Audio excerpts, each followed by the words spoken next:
Ladies and gentlemen, mabibi na mabwana, machaji na manyonyois, fellow Singaporeans, I am coming to you live from the Mathare affordable housing site, and I want to have a conversation with this gentleman here. Master, Bwana, how long have you been working here on this site? 1.5 years. 1.5 years? Yeah. Yes. Unajengea watu wengine manyumba ama pia wewe unajenga uone?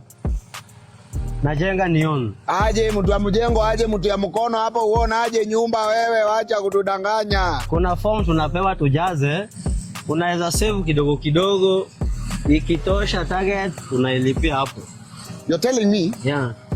Kwa hii site? Yeah. Nyinyi wenye mnafanya kazi, nyinyi mafundi. Yeah. Muko na program ya kusave muone nyumba? Yeah. Boma yangu.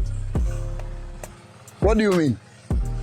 Tunajengea ili sisi pia tuishi, yani to own our house in affordable house. Yes. Yeah, that's why we are doing it in a perfect way. Yes. Yeah, like ours. We did it like mine. Correct. Yeah. So ukijenga, hauna mchezo? Sina mchezo kwa sababu ni yangu. Unajijengea? Yeah, nimejipenda. I like that. I like that. Like there will be no difference between mwenye anaishi hapa na mwenye anaishi Muthaiga, mtakuwa mnaishi sehemu moja yote. Fellow Singaporeans, unajua kuna muhenga wa kale ambaye amesema kwamba we can change our country in our lifetime.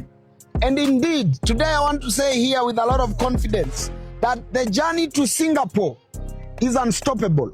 Ladies and gentlemen, this is Mathare Lot B, affordable housing, and I can tell you that it's coming out so well. The amount of works that has gone here.